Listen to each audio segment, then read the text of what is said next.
नमस्कार, मैं शंभू कुमार सिंह और आप देख रहे हैं नेशनल दस्तक। हालात इस तरह के हैं कि इमरजेंसी जैसे हालात हैं। क्या इस देश में डेमोक्रेटिक तरीके से बात करने में आपको डर लगने लगा है? क्या हम सब डरने लगे हैं? आपको अपने दिल पर हाथ रखकर बताना है। और मुझे डर लगता है। मैं एक आम इंसान हूँ, एकदम आम इंसान हूँ, जिसके अंदर वो सारे मानवीय गुण है, जिसमें डर, भय, काम, क्रोध, लोभ, मोह, लालच सब कुछ है। बस जरूरत इस बात की है कि जब हालात विपरीत हो तो आपको आवाज उठानी चाहिए। जब आपको लालच आए तो आपको अपने पर कंट्रोल करना चाहिए। और यही यही इस देश में जिसको दुनिया मानती है, बुद्ध ने कहा था कि हम सब एक मानवीय गुणों से भरे हुए आदमी हैं और काम, क्रोध, लोभ, मोह, लालच और डर पर भी इस पर काबू करना चाहिए। लेकिन जो सरकार है वो आपको इसी तरह से फंसाती है, कभी डराकर, कभी आपको लाभ देकर। और इसी को कहते हैं सीबीआई, ईडी, तमाम तरह के डर। एक बहुजन समाज में लगातार एक परसेप्शन बना हुआ है कि क्या हमारे नेताओं को डराया जा रहा है। ये तो मुझे नहीं पता और मुझे लगता भी नहीं कि उनको डरना चाहिए, क्योंकि इस देश में सबसे ईमानदार एससी, एसटी, ओबीसी, माइनॉरिटी के नेता हैं। और तमाम ऐसे और नेता हैं, जैसे शरद पवार के बारे में बात हुई थी कि उनको डराया जा रहा है। उन्होंने कहा कि चुनाव से ठीक पहले उन्होंने कहा कि हमारे घर सीबीआई, ईडी भेज दीजिए, हमें कोई दिक्कत नहीं। और वो खेल उल्टा पड़ा बीजेपी को। यूपी में इसी तरह के हालात हैं। वहां सबसे ज्यादा फेसबुक पोस्ट पर लिखने पर गिरफ्तारी शुरू हुई थी। धीरेन्द्र मेरे साथ है, गोरखपुर से। महेंद्र लोधी हैं मध्य प्रदेश से। मैं ये वो युवा हैं जो लगातार सड़कों पर आवाज उठा रहे हैं सरकार के खिलाफ, सोशल मीडिया पर। विनय हैं जो मुंबई से जुड़ रहे हैं। इससे पहले इनको जेल भेज दिया गया था। तो क्या डराने की कोशिश हो रही है और क्या आप लोग को भी डर लगता है, और क्या समझा जाए, यही सब समझने की हम लोग कोशिश करेंगे।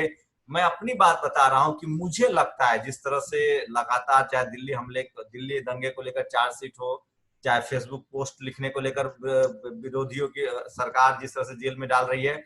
और दूसरी सबसे बड़ी बात है कि पहले विरोध प्रदर्शन होते थे। 10 साल मनमोहन सिंह की सरकार हुई है, लोग विरोध प्रदर्शन करके ही सत्ता में आए हैं। तो उस समय उनको डर नहीं लगता था। लेकिन अब एक ट्रोल आर्मी तो है, उससे तो आप निपट सकते हैं। लेकिन जब सरकार ही आलोचना सुनने के लिए तैयार नहीं है और आपको दो तरीके से टॉर्चर किया जा रहा है, एक तो आपको राष्ट्रद्रोही कहा जाता है और दूसरा आपको जेल में भेजने की धमकी दी जा रही है। कुछ लोगों को भेजा भी गया है। हम सबसे पहले शुरू करेंगे विनय से। विनय मुंबई में रहते हैं और इनको लॉकडाउन के कारण जेल में भेजा गया था। विनय, आप से हमारी एक दिन बातचीत हो रही थी। आप कह रहे थे कि मुझ पर एनएसए लगाया जा सकता है, जी। तो नेशनल सिक्योरिटी एक्ट। ये डर क्यों है और इसकी क्या वजह लग रही है आपको? नहीं, लगातार पिछले एक हफ्ते से जो गतिविधियां बढ़ी हैं प्रशासनिक तौर पे, हम्म। मुंबई पुलिस और बाकी राज्यों की जो पुलिस की गतिविधियां हैं मेरे आसपास, जो मैं महसूस कर रहा हूँ। और कुछ अपने भी सरकारी प्रशासन में अपने भी लोग हैं जिनकी वजह से हमें जानकारी मिलती रहती है कि क्या होने वाला है। हम्म। तो अगले कुछ दिनों में आप देखेंगे कि रासुका की कार्रवाई मुझ पर होगी हम्म। और मुझे गुजरात या तो उत्तर प्रदेश, ये दो राज्यों में से कहीं पर भी रासुका के अंतर्गत मुझे गिरफ्तार किया जाएगा और उसके बाद जो डॉक्टर काफिल का हुआ है वही मेरा भी होगा। बट ये जो तो चीज चाहते हैं कि ये ये वजह करके वजह क्या है? वजह क्या है? आप जो सोशल मीडिया पर सरकार की आलोचना करते हैं तमाम मुद्दों को लेकर, तो ये वजह है या कुछ और है? चूंकि डॉक्टर कफिल के साथ यही हुआ था। हाँ। देखिए क्या है, सरकार इस समय विरोध सहने की स्थिति में नहीं है।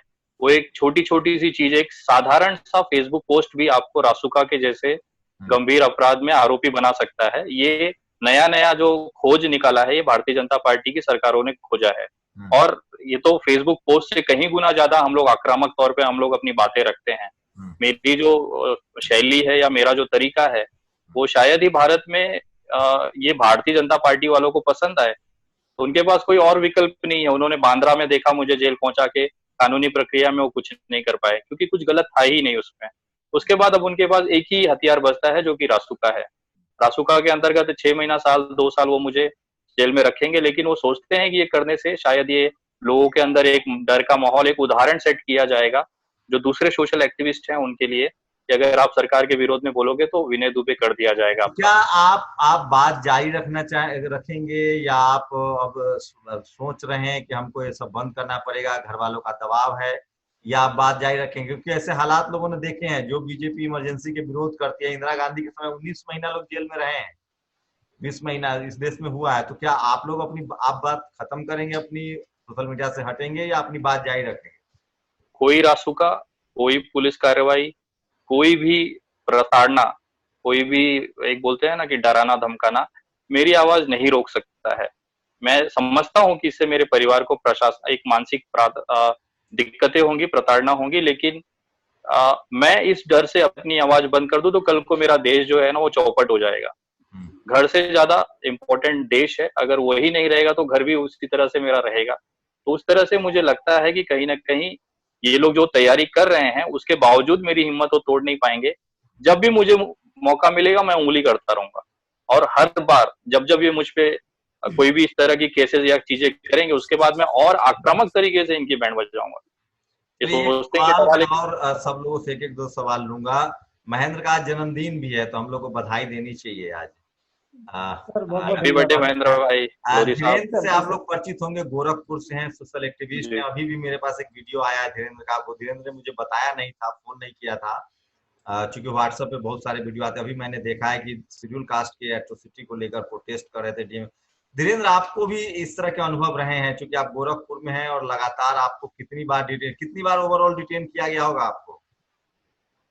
दर्जनों बार किया गया है, और अभी हम लोगों के ऊपर एक मुकदमा दर्ज किया गया है सीए एनआरसी के खिलाफ प्रोटेस्ट में हिस्सा लेने के लिए।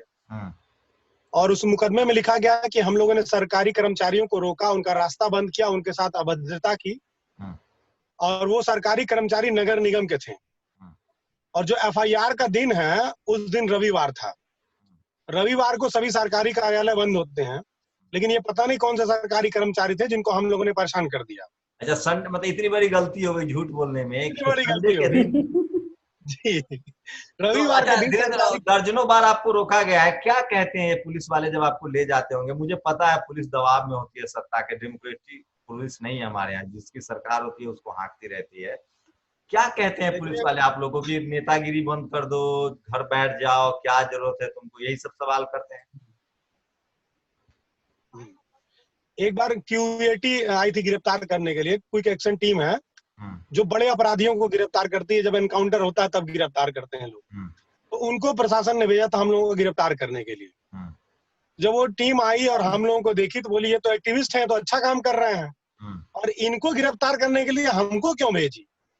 तो उन्होंने वो जो भी गालियां दे सकते थे सरकार को दिया उन लोगों ने, कि ये मतलब कि हमारा दुरुपयोग कर रहे हैं, जहां हमें भेजना चाहिए वहां नहीं भेज रहे हैं। पुलिस भी जान चुकी है कि क्या कर रहे हैं, क्योंकि उनके ऊपर भी पड़ रहा है, ऐसा नहीं है।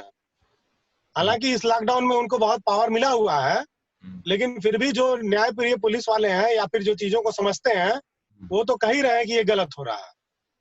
और मोदी जी ने कहा था कि ये आपदा नहीं है, अवसर है, तो इसका पूरा इस्तेमाल हम जैसे लोगों को कुचलने के लिए किया जा रहा है। रविवार के दिन सरकारी काम में बाधा डालने का और कर्मचारियों को परेशान करने का मुकदमा पुलिस कर दे रही है हम लोगों को।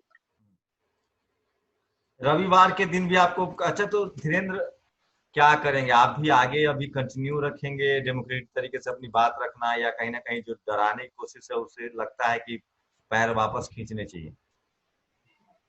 देखिए, हमारे यहाँ उत्तर प्रदेश में एस्मा लगाया है इन लोगों ने, 6 महीने तक धरना प्रदर्शन की पाबंदी है।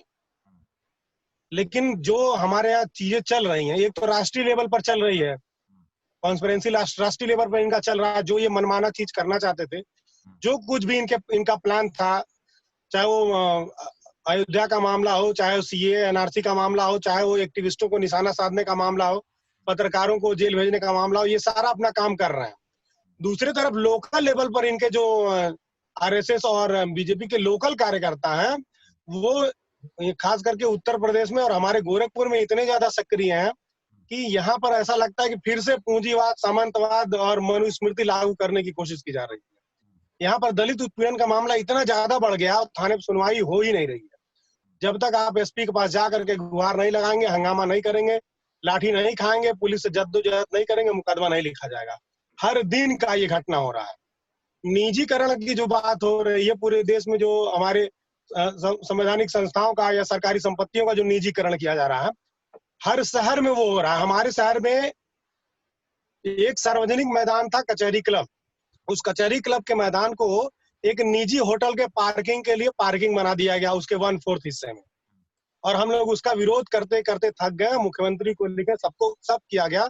मैं अनशन पर भी बैठा था, लेकिन कोई कार्रवाई नहीं हुई। तो ये आपदा को आज आज आज महेंद्र लोधी जो हैं वो सोशल मीडिया पर एकदम छाए हुए हैं और बहुत उनको बढ़ते हैं। महेंद्र, आपके यहाँ भी बीजेपी की सरकार 15 साल से है, आप भी लगातार एक्टिव हैं, आपके साथ भी इस तरह के हालात हैं? सर मुझसे ही डरे हुए हैं वो लोग तो मुझसे ऐसे डरे हुए हैं, आपको बताऊं मैं कि मंत्रिमंडल का गठन नहीं कर पा रहे वो लोग। आप सोचिए, ओबीसी मूवमेंट ऐसा छाया यहाँ पे कि मंत्रिमंडल का गठन जब करने जा रहे थे तो 10 बार इनको सोचना पड़ा और शिवराज सिंह चौहान दिल्ली जाके लौटा दिए गए। ये पुरानी लिस्ट नहीं चल पाएगी क्योंकि ओबीसी मूवमेंट, एसटी मूवमेंट जो आपके यहाँ है वो आपकी सरकार गिरा देगा। तो दोबारा से आए और फिर दोबारा से लिस्ट बन रही थी, दोबारा से सब कुछ अपन को भी चल जाता है पता, क्योंकि अपने भी ऐसा नहीं है, लोग हैं वहाँ पे। तो उनका कहना है कि ओबीसी मूवमेंट के कारण सरकार को मंत्रिमंडल गठन करने में दिक्कत हो रही है। और मैं नहीं, ओबीसी महासभा और अन्य संगठन भी हैं जो इस पे नजर तो आपको गिरफ्तारी की कभी धमकी, डर, भय दिखाया जाता है कि नहीं? सर बहुत दिखाया जाता, फोन आते हैं, आप भोपाल में मत आ जाना, आप अभी कहीं मत निकलना, आप नियर पास में जो आपका थाना है वहां आप संपर्क करना, इसके बाद निकलना। तो मैं सर इतना ज्यादा नहीं सोचता क्योंकि मेरा फैमिली है, मैं जानता हूँ, लेकिन फैमिली को मैंने इतना बना दिया है, मैं अभी 33 साल का हूँ, ज्यादा नहीं। तो मेरी वाइफ है, उनको मैंने समझा दिया, देखिए मेरी कभी न कभी गिरफ्तारी हो सकती है, कभी मुझे मारा भी जा सकता है। तो मैंने उनको तैयार किया है धीरे धीरे। आप ये बातचीत मैं इसलिए करना चाह रहा हूँ कि डेमोक्रेसी में जब तक युवा नहीं आएंगे तब तक डेमोक्रेसी मजबूत नहीं होती। और खासकर ये हासिल वर्ग के लोग हैं और विनय उस समाज से भी आते हैं जिस समाज में पॉलिटिकल ताकत है। उसके बाद भी आप सोचिए, विनय दुबे अपना नाम लिखते हैं, यहाँ शेड्यूल कास्ट के युवा मेरे साथ हैं, ओबीसी के मेरे युवा साथ हैं। आप इस देश में डॉक्टर हो जाइए, इंजीनियर हो जाइए, प्रोफेशनल्स हो जाइए, आपको ठीक है, लेकिन आप जब एक्टिविज्म में आएंगे, जब आप हक की बात करेंगे तो किस तरह से चीजें झेलनी पड़ती है। सोचिए, मुझे विनय का प्रोफेशन तो नहीं पता, लेकिन धीरेन्द्र के बारे में पता है, धीरेन्द्र काफी पढ़े लिखे हैं। विनय, आप प्रोफेशनली क्या थे, मतलब बिजनेस क्या करते थे या क्या था आपका? मेरी क्वालिफिकेशन ज्यादा नहीं है सर, मैं 12वीं पास आउट हूँ। नहीं, मतलब आप करियर के लिहाज से तो आपके पास बड़ी बड़ी गाड़ियां देखी है मैंने इससे पूछा कि आप नहीं, देखिए वो एक ऑटो ड्राइवर का लड़का होने के नाते गरीबी मैंने बहुत करीबी से देखी है। अभी बिजनेस है आपका? मेरा पिछले 12 साल से बिजनेस है, जिसकी वजह से आज एक स्टेबल लाइफ है, फाइनेंशियली दिक्कतें नहीं होती हैं। अच्छा, तो डॉक्टर साहब, आप भी यूपी से हैं और नमस्कार। हाँ नमस्कार। धीरेन्द्र गोरखपुर से हैं, ये वो हैं जहां इनको सबसे ज्यादा डिटेन किया जाता है, क्योंकि गोरखपुर का मामला है। यूनिवर्सिटी में कैंपस में चुनाव नहीं हो रहा है 3 साल से, क्योंकि ये लोग चुनाव में हरा देते हैं एबीपी को। महेंद्र से आप वाकिफ है, विनय को अब एनएसए का डर लग रहा है, क्योंकि विनय बता रहे थे क्योंकि एक बार इनको पहले गिरफ्तारी हो चुकी है। आप कैसे यूपी पुलिस से निपट रहे हैं? और आप तो रोज बुलेटिन जारी कर रहे हैं, इसीलिए मैंने उन्हीं लोगों को लगाया है जो बीजेपी शासित राज्यों में हैं या बीजेपी के खिलाफ बोल रहे हैं। तो आपके साथ क्या चल रहा है? आपको भी किसी तरह का डर भय दिखाया जा रहा है? सबसे पहले तो आपको बहुत बहुत धन्यवाद और आभार आपका, और साथ में नमस्कार, जय भीम जय संविधान। विनय दुबे जी को नमस्कार, जय संविधान जय भीम। और हमारे बहुत ही क्रांतिकारी साथी महेंद्र लोधी जी, आपको भी जय संविधान जय भीम। और धीरेन्द्र जी गोरखपुर से, आपको भी बहुत बहुत धन्यवाद और साधुवाद। जय संविधान जय विज्ञान जय भीम। हाँ, तो मेरे क्रांतिकारी बहुजन साथी और नेशनल दस्तक के संपादक आदरणीय शंभू भाई का जो सवाल बताइए ना वो डर वाला बात बताइए ना, वो डर वाला उसी पे आता हूँ, उसी पे आ रहा हूँ। सबसे पहले यह कि मैंने पहले भी बातचीत में आप लोगों को बताया था कि डर नहीं है।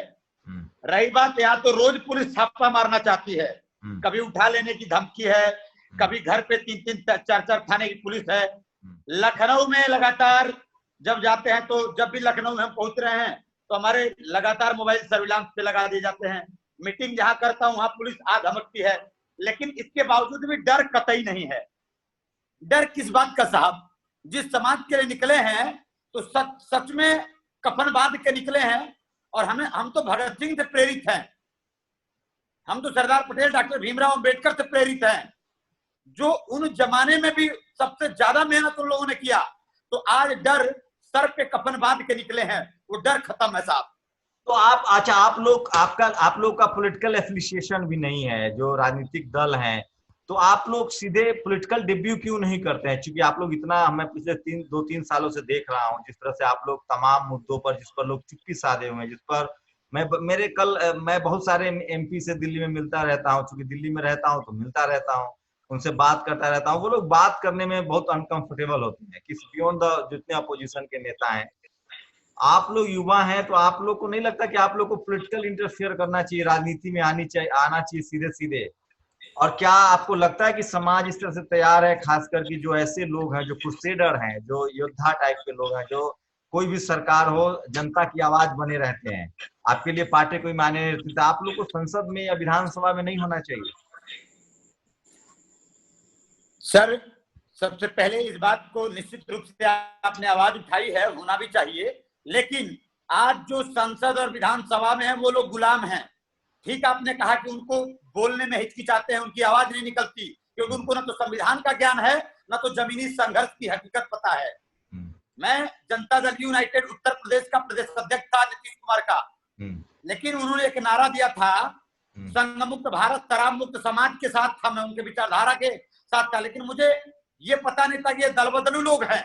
जैसे वो भारतीय जनता पार्टी के साथ गए वैसे ही मैंने उनकी राजनीति को त्याग दिया। आपने कहा कि हमें सदन में होना चाहिए।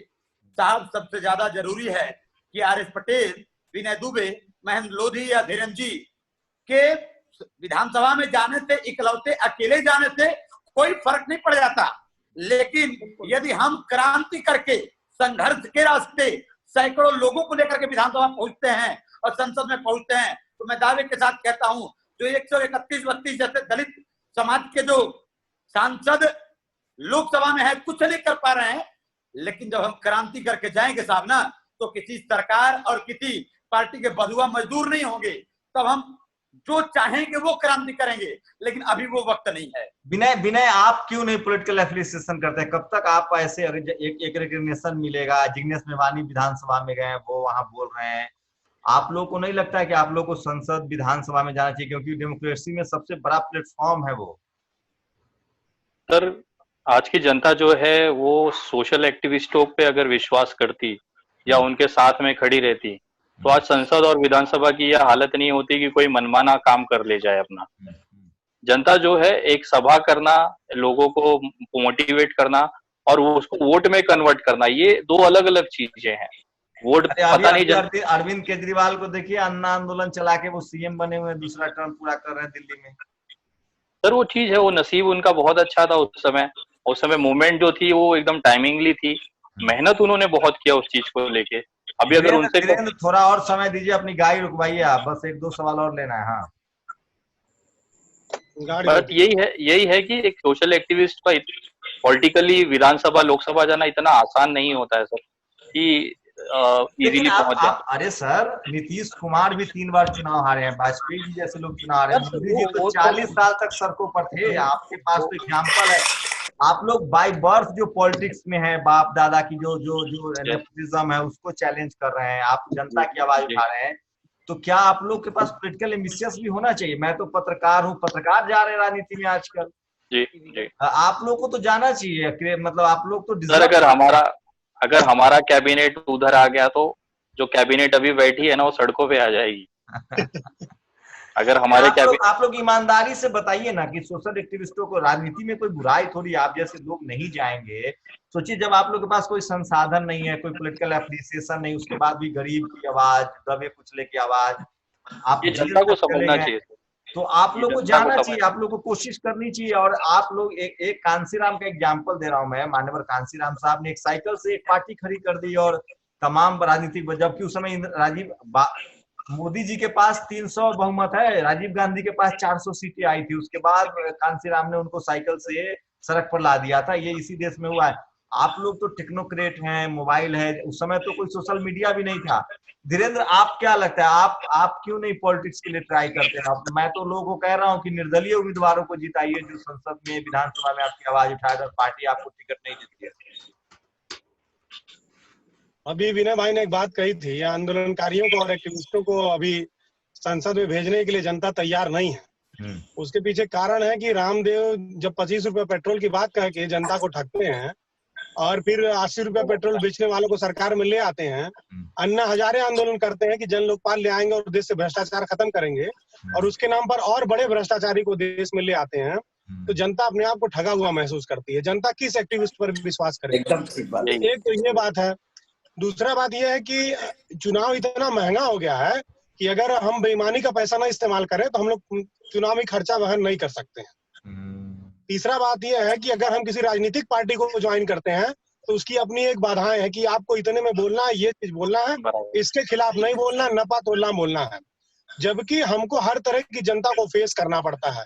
कोई जनता बहुत कड़ी जबान को समझती है, कोई जनता इशारों में बात को समझती है। तो दोनों के लिए बराबर बात करनी पड़ती है, जो कि राजनीतिक पार्टी के अंडर में रह करके कह पाना और उस तरह का एक्टिविज्म कर पाना संभव नहीं है। हमारा मानना, खुद का मानना ये है कि भाई हम ऐसा एक्टिविज्म करें, ऐसा आंदोलन चलाएं कि पार्टियां वो काम करने के लिए मजबूर हो जाए, जब तक कि हमारे जैसे लोगों के लिए रास्ते नहीं बन जाते। महेंद्र, आपके लिए तो आसान है, मध्य प्रदेश तो एकदम स्विफ्ट है और ओबीसी के बड़े उभरते हुआ है। आप जाएंगे भविष्य में राजनीति में कि नहीं जाएंगे? सर मैं यही चाहूंगा कि संगठनात्मक रूप से मजबूत किया जाए सर पहले, क्योंकि पार्टियां बहुत हैं, वो भी आके यहाँ बहुत बड़ा काम कर सकती हैं। अगर हमने सोशल रिफॉर्म कर लिया लोगों को, और हमारी जो विचारधारा है, लोकतांत्रिक विचारधारा है, जो संख्या के हिसाब से हिस्सेदारी की, अगर उस पर हमने काम वर्क कर लिया जमीनी, तो हमें नहीं लगता कि ये बीजेपी, कांग्रेस, ये और जो ऐसे मनोवादी जो पार्टियां हैं वो काम कर पाएंगी फिर। तो मुझे यही, मैं विश्वास करता हूँ कि 3 साल के अंदर मध्य प्रदेश से बीजेपी और कांग्रेस जाएगी टोटल। यहाँ तो नहीं रह पाएगी, क्योंकि यहाँ अभी भी बड़ा दिक्कत है उनको। वो खेलते रहेंगे बीजेपी कांग्रेस, ये चलता रहेगा, लेकिन अब यहाँ से भागना पड़ेगा 2023। बाईपोल में क्या हो रहा है आपके मध्य प्रदेश में? बाईपोल हो रहा है, उसमें क्या उम्मीद है आपको, क्या प्रेडिक्शन है आपकी? सर कठिन सवाल पूछ लिया आपने हमसे। क्योंकि ऐसा है, क्योंकि हर कोई यही पूछता है, ओबीसी महासभा से पूछ रहा है कि क्या होगा। देखिए क्या है सर, अभी हम ऐसे लोग तैयार कर रहे हैं कि जो विचारधारा से मजबूत होकर चुनाव लड़े, और उनको प्रेशर कर रहे हैं हम लोग कि आप विचारधारा डेवलप करो। अभी हम ये नहीं कहते कि आप बीजेपी कांग्रेस में हो, हम ये कहते कहीं भी हो आप, अगर आपकी विचारधारा मजबूत है, संवैधानिक नॉलेज है, महापुरुषों की विचारधारा आप में निहित है, तो आप राष्ट्र को मजबूत करने के लिए राजनीति कर सकते हो, किसी पार्टी से, कोई पार्टी। विनय आप कुछ कहना चाह रहे थे? हाँ सर, मैं यही कह रहा था कि एक विधानसभा या लोकसभा में जाके अपने आप को एकदम लिमिटेड करने से अच्छा, एक सोशल एक्टिविस्ट की इतनी ताकत होती है ना, वो पूरे पार्लियामेंट को झुका सकता है अकेले। और एक सोशल एक्टिविस्ट का जो पद है, जो हम लोग बोलते हैं कि पब्लिक के लिए बहुत छोटी सी चीज होती है, लेकिन एक सोशल एक्टिविस्ट ऐसा पद होता है जो मुख्यमंत्री तक को रास्ते पे लाके खड़ा करके उससे सवाल और उसको जवाब देने पे मजबूर कर देता है। तो मतलब आप सब लोग, मतलब लोहिया अंबेडकर, जिस तरह से लोहिया लगातार संसद के बाहर ज्यादा ताकतवर थे, जेपी संसद के बाहर ज्यादा ताकतवर थे, बाबा साहब बहुत ताकतवर थे, वो तो चुनाव ही नहीं जीत पाते थे चुनाव। लेकिन सवाल ये है कि आप लोग के भी परिवार है, घर है, ये सवाल नॉर्मल मेरे दिमाग में भी आता है, और हर कोई, जो ऐसा नहीं जो आप आज सब लोग सोचते हैं, गलत के खिलाफ बोलने में हम लोग कहीं हिचकिचाते हैं। परिवार वजह है, घर परिवार वजह है, कैरियर वजह होता है। आप सब लोग का एक अच्छा कैरियर भी है, तो ये कैसे आप लोग कर पाते हैं? कि धीरेन को मैं जानता हूँ, वो मार्शल आर्ट सिखाते हैं लोगों को, महिला बच्चों को स्कूल कॉलेज में जाते हैं, उनका भी एक अपना, आप सब लोग अपने से खरा लोग हैं, परिवार से भी आपको नहीं कोई विरासत नहीं है, कोई बाप दादा की संपत्ति नहीं है। ऐसे में कभी परिवार का प्रेशर होता है और कभी डर नहीं लगता? आप लोग को लगता है कि नहीं मैं ये करूंगा? मुझे लगता है, क्या जवाब है आप लोग? सर, परिवार का सबसे बड़ा डर होता है जब भी हम कोई आंदोलन में जाते हैं, हमें पता नहीं होता हम वापस लौटेंगे कि नहीं लौटेंगे। अगर किसी धरना प्रदर्शन में जा रहे हैं या किसी भी कार्रवाई के लिए पत्र देने, अगर ज्ञापन देने ही जा रहे हैं, तो हमें पता नहीं होता कि हमारे साथ होने क्या वाला है वहां पे। और ये डर हमसे ज्यादा हमारे परिवार में होता है, खास करके जो पत्नी है, माता पिता हैं, उनको 24 घंटे ये चीज उनके दिमाग में होती है। लेकिन फिर भी वो अपनी तरफ से दिखाते हैं कि हम लोग तेरे साथ हैं, हमारा पूरा आपको सपोर्ट है। वो भले दिखाते हैं सामने से, चेहरे से मुस्कुराते रहेंगे। आप सोचिए ना, किसी भी पिता के लिए कितना मुश्किल क्षण होता है जब उसका लड़का जेल में होता है।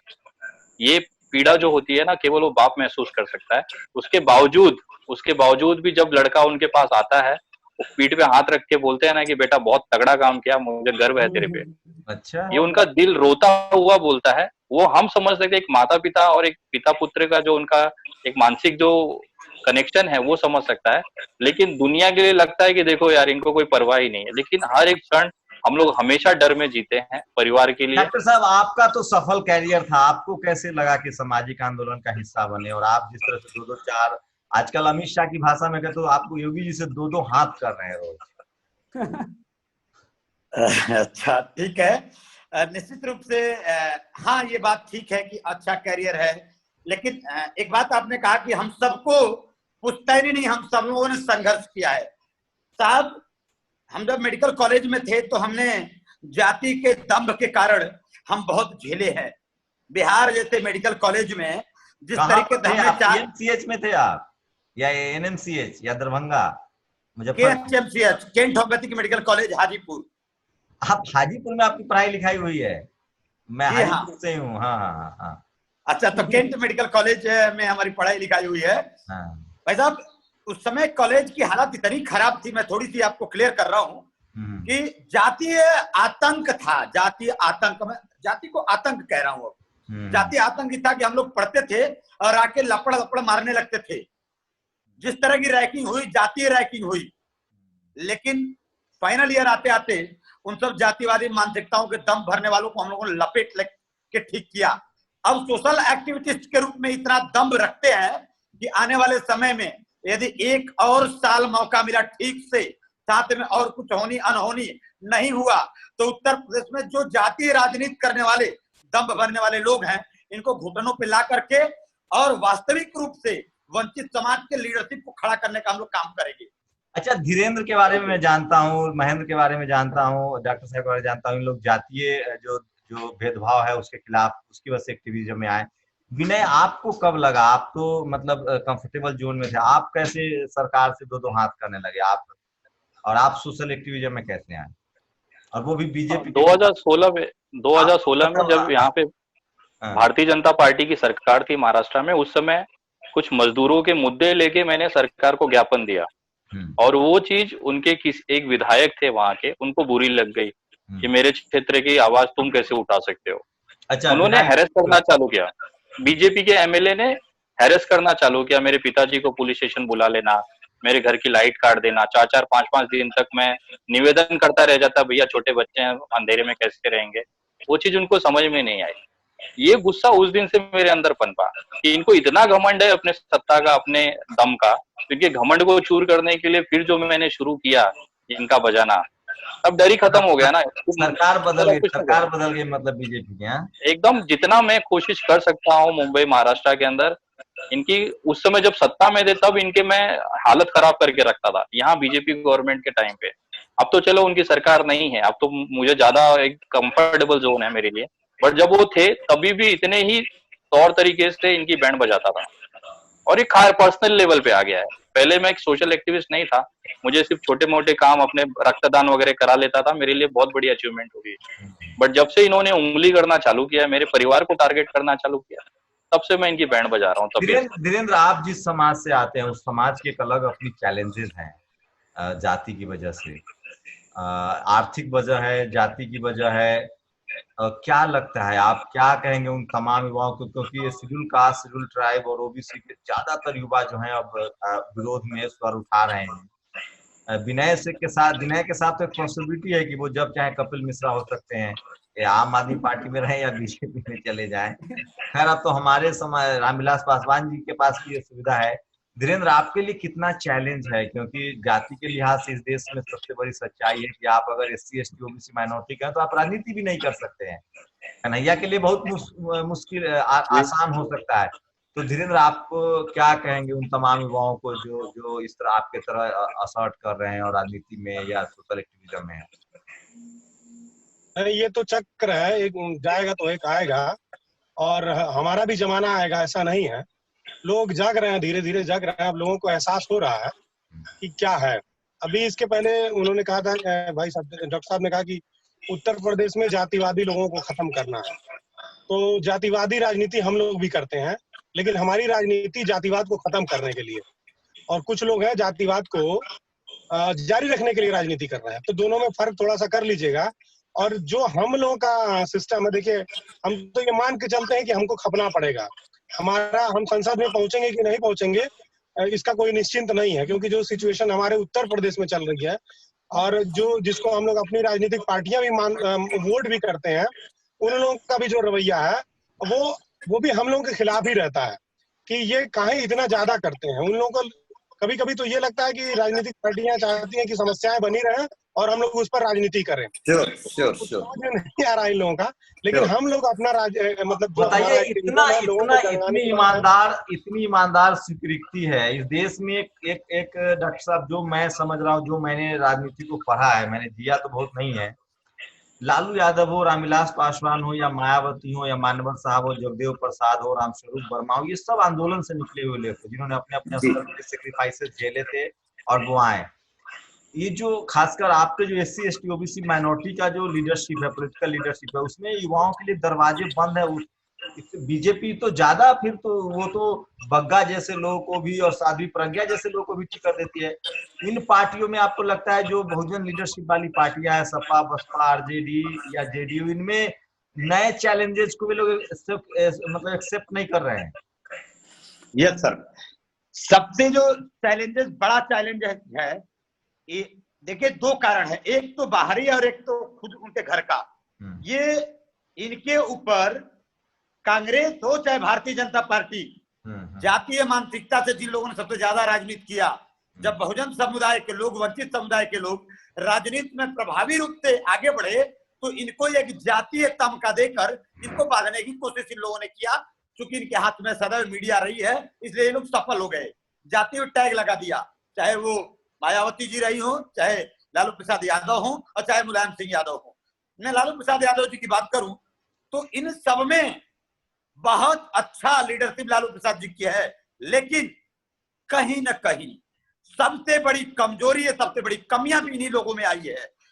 उत्तर प्रदेश में मायावती और मुलायम सिंह ठीक से यदि बहुजन समुदाय को समझे होते, दलित पिछड़े की राजनीति किए होते, जमीन पे वास्तव में संघर्ष किए होते, तो दावे के साथ कह रहा हूं, और अपने घर परिवार के अलावा निकल करके ये समाज के लोगों को तवज्जो दिए होते, पारिवारिक राजनीति से बाहर निकले होते, तो कांग्रेस और भारतीय जनता पार्टी हजारों किलोमीटर दूर रहती। भाई साहब, यदि बिहार की बात करें, मेरा सवाल पटेल साहब, मेरा सवाल ये नहीं था, मेरा सवाल ये था कि OBC आरक्षण लागू होता है, मंडल कमीशन आता है, और सबसे बड़ा OBC का जो तबका है वो चला जाता है बीजेपी के साथ। आज जो बीजेपी के साथ वोटर है वो शेड्यूल कास्ट, OBC और ट्राइबल ज्यादा है। जनरल के बिना चाह के भी बीजेपी को नहीं जिता सकते हैं।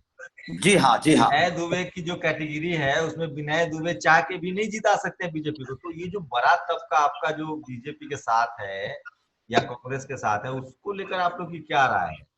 उसको क्या लगता है कि आप लोग एक पैरेलल राजनीति दे पाएंगे? विनय, सवाल सुना आपने मेरा कि नहीं? जी जी, सुना मैंने। आपको पता है सबसे ज्यादा जो बीजेपी के समर्थक है वो OBC और शेड्यूल कास्ट के लोग हैं, वो ही जिता रहे हैं उनको। जी। तो ये इस पर क्या रहा है आप लोग? क्योंकि जो कॉमन आप लोग का एनिमी है, पॉलिटिकल एनिमी जिसको आप लोग कह रहे हैं बीजेपी के आने के बाद ज्यादा, चूंकि आप लोग सब पहले से एक्टिविस्ट है, बीजेपी के आने के बाद ज्यादा खतरे बढ़े हैं। मतलब कांग्रेस वाले इतना नहीं धमकाते थे उस समय, कभी महसूस नहीं हुआ सर ये सारी चीजें। उस समय भी हम आवाज उठाते, उल्टा मनमोहन सिंह की सरकार के समय 2012-13 में तो हमने आतंक मचा के रखा था, लेकिन कभी कोई बदले की राजनीति या फिर दबाने की कोशिश नहीं की गई।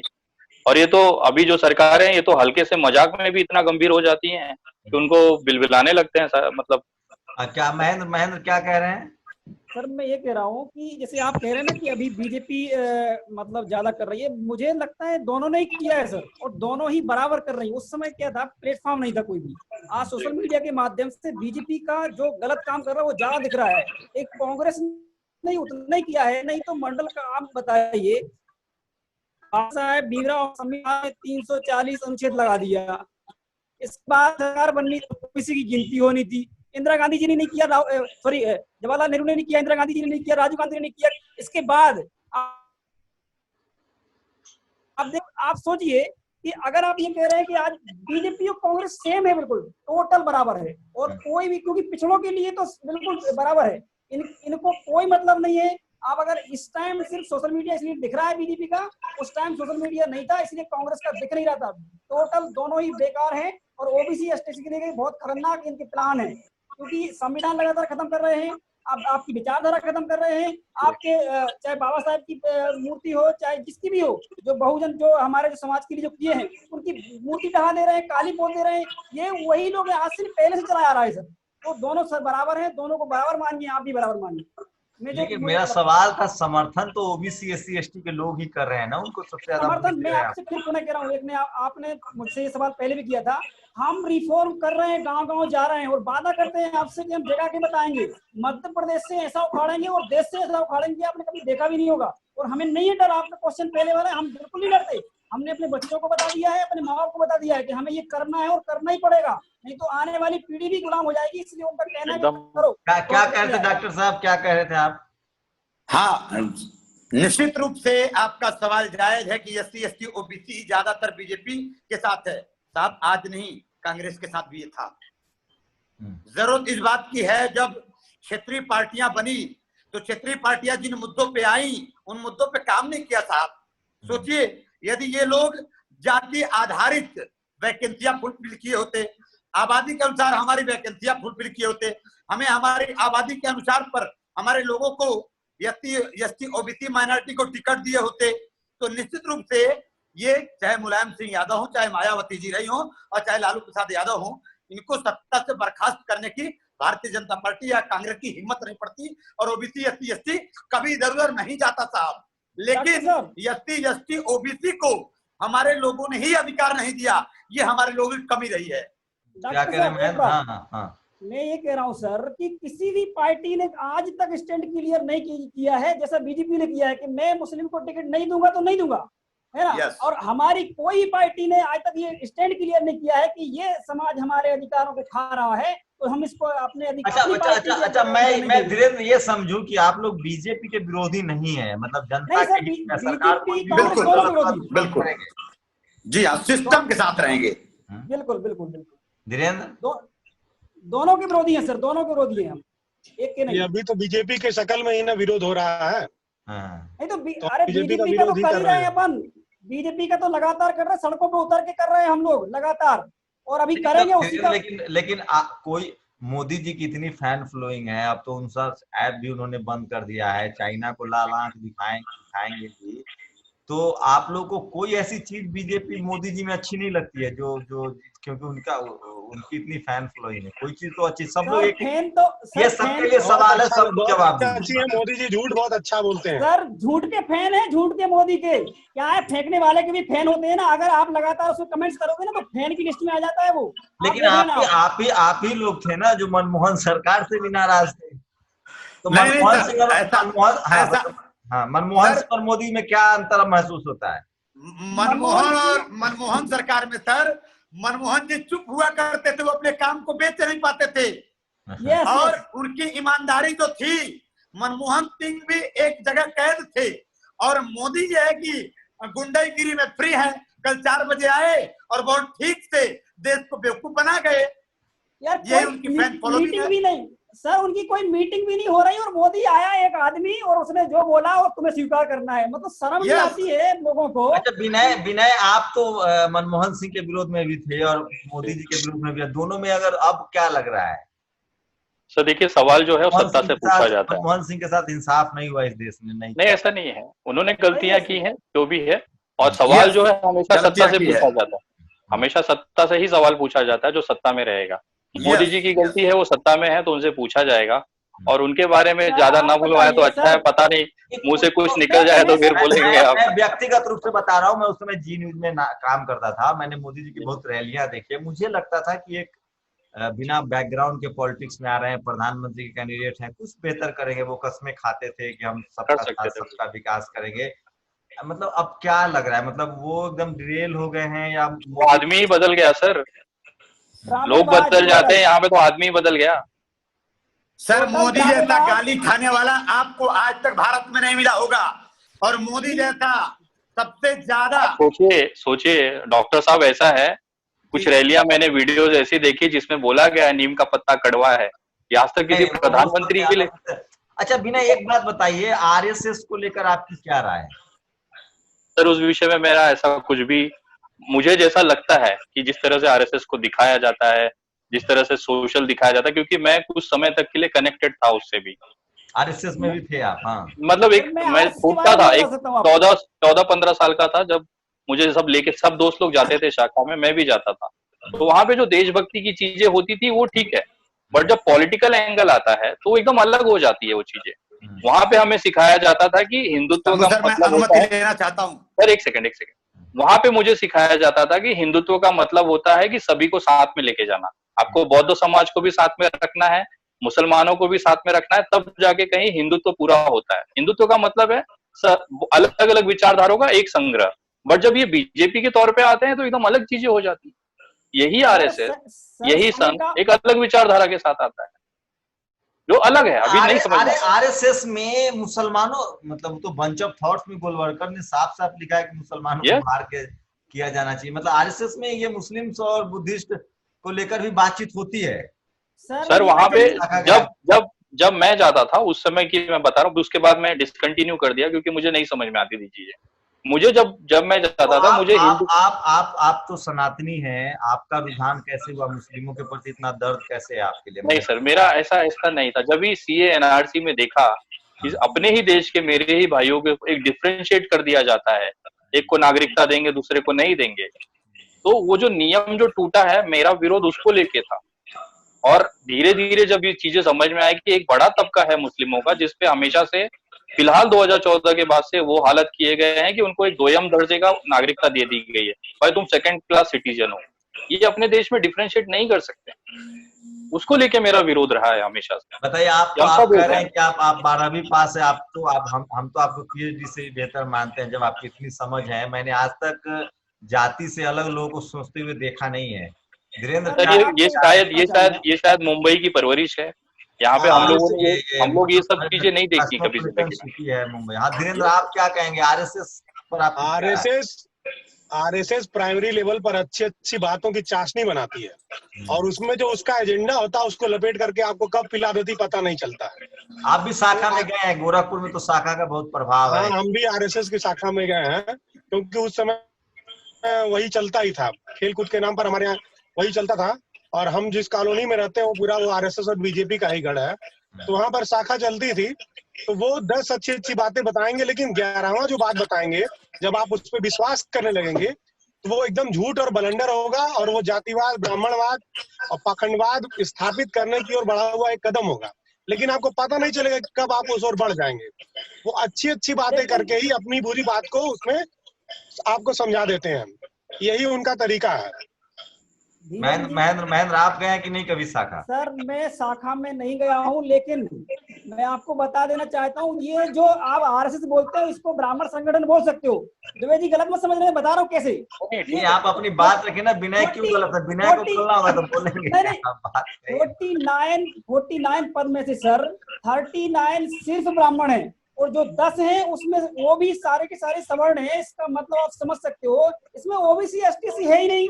माने 85% संख्या जिसकी है, जिस समाज की, उसको वहाँ पे कोई वैल्यू नहीं है। और जो अच्छा महेंद्र, अगर आपको अध्यक्ष बना दिया जाए, प्रमुख बना दिया जाए आरएसएस का, तो आरएसएस की आइडियोलॉजी से सहमत हो जाएंगे? नहीं, मैं उस विचारधारा पे काम नहीं कर पाऊंगा साहब। मैं नहीं कर पाऊंगा वो विचारधारा। हमारा जो देश है, जो ये बड़े बड़े भाषणों में बोलते हैं मोदी जी, हमारा देश एक है। ब्राह्मणों में भी चितपावन ब्राह्मण को रखा जाता है आरएसएस प्रमुख। हाँ बिल्कुल सही बात है। रेशियल सुपरमेटिव सिस्टम नाम है उसका, आरएसएस का। अच्छा, जो पेशवा है पुणे के, पेशवाई ब्राह्मण ब्राह्मणों में भी जो सर्वश्रेष्ठ ब्राह्मण होता है, पेशवाई ब्राह्मण, वो आरएसएस प्रमुख होता है। आपको बिना जानकारी थी इन सब बातों की? सर मैं कभी जातिगत ये सब मामलों में रहा ही नहीं हूँ, मेरी नॉलेज 0 है ये सब मामलों में। आप हमारे साथ आप लोग जब कहते हैं तो बहुत शॉकिंग लगता है मुझे कि ये सब चीजें भी होती हैं अभी भी, मतलब फिलहाल में। यही सबसे आपके घर में जितनी शादियां हुई होंगी वो जाति व्यवस्था के तहत ही हुई होंगी, आप कैसे इनकार कर सकते हैं?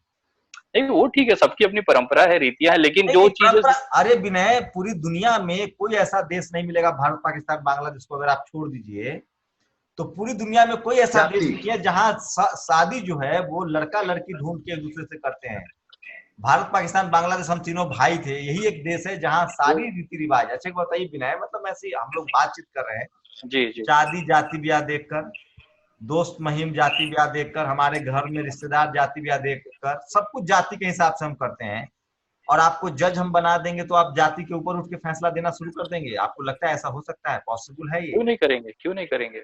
जैसे विनय, मैं आपकी जानकारी के लिए बता रहा हूँ, आप मार्टिन लूथर को पढ़िए, डॉक्टर अम्बेडकर को पढ़िए। दुनिया में जैसे रंग के आधार पे भेदभाव था ना, अफ्रीका में, अमेरिका में, लैटिन अमेरिका में, भारत में जितना भेदभाव हुआ है जी वो है, वो जाति व्यवस्था के आधार पे।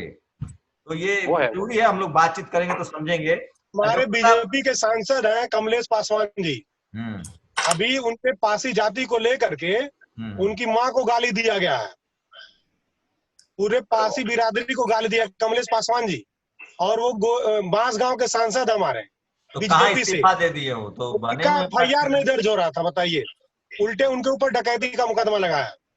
डॉक्टर साहब क्या लग रहा है, आप लोग तो क्या लग रहा है, ये जो जाति की जो व्यवस्था है, हम लोग जातिवाद खत्म करने की बात करते हैं, लेकिन लोगों को लगता है कि हम जातिवाद बढ़ा रहे हैं। ये समझ कैसे पहुंचाएंगे आप लोगों को? क्योंकि हम जातिवाद के खिलाफ हैं, जातिवाद को खत्म करना चाहते हैं, इसलिए जाति को लेकर चर्चा करते हैं। मेरा मानना ऐसा है कि इसमें जो लोगों की समझ है उससे थोड़ा परे हम समझ पा रहे हैं।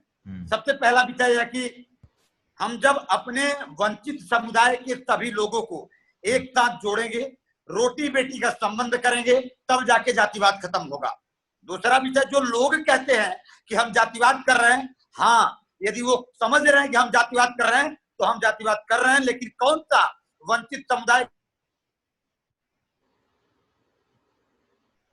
मैं विनय को एक टिप्स दे रहा हूँ, जैसे गांधी जी देते थे। विनय, जब भी आप गरीबों के लिए बहुत लड़ते हैं, इसलिए आप हमारे दोस्त भी हैं, जब भी आप कभी गरीबों के पास जाइए ना, तो एक जरूर काम कीजिएगा। आप पता कीजिएगा, जाति ऑफेंस है। भारत में हम जाति की बात नहीं कर रहे, हम कॉन्स्टिट्यूशनल टर्म्स में बात कर रहे हैं, SC ST OBC माइनॉरिटी और जनरल। ये संविधान में आपको बात करने की सुविधा है, आप बात कर सकते हैं इस पर। आप पता कीजिएगा, आपको जो गरीब मिलेंगे ना, वो SC ST OBC या माइनॉरिटी के होंगे। आपको जो लैंड विहीन, जिनके पास जमीन नहीं है, वो मिलेंगे SC ST OBC माइनॉरिटी के। आपको जो बिजनेस में नहीं है, मजदूर है, वो मिलेंगे SC ST OBC माइनॉरिटी।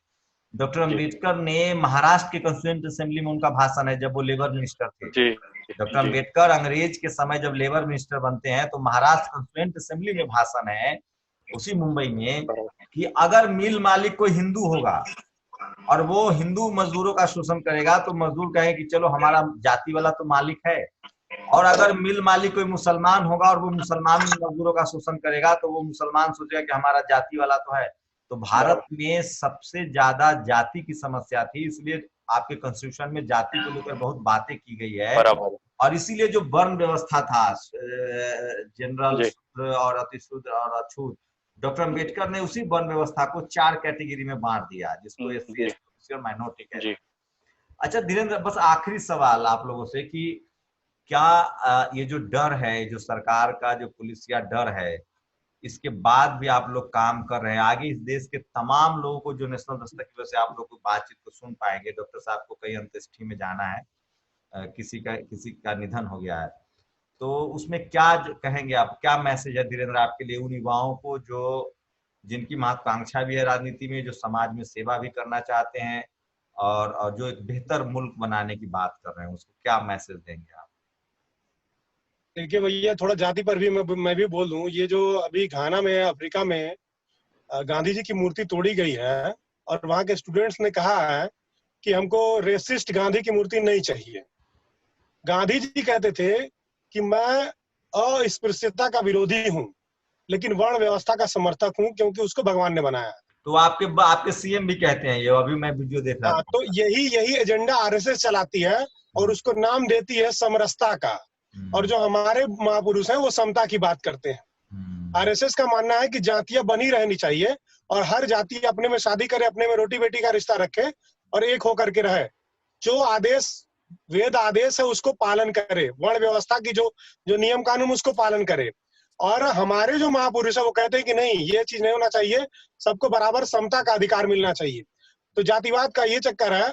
और जो दूसरा बात आप कह रहे हैं कि मैं क्या संदेश देना चाहता हूँ, मैं कहना चाहता हूँ कहीं से भी थक हार करके हथियार रखने की जरूरत नहीं है। हम लोग मारे तो वैसे भी जाएंगे। हमारे यहाँ एक दलित सांसद बन गया, वो भी आज मारा जा रहा है, गाली सुन रहा है। तो इससे बढ़िया है कि हम लड़के मरे। एक दिन ऐसा आएगा कि जब हमारा शासन सत्ता आएगी और हमारे मन माफिक लोग होंगे, और वो अगर हम सब लोग मिल करके प्रयास करेंगे तो वो जल्दी होगा।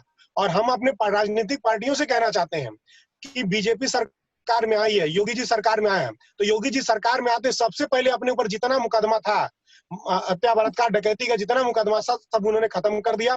अपने कार्यकर्ताओं पर जितना मुकदमा था उन सारे मुकदमों को खत्म करा दिया।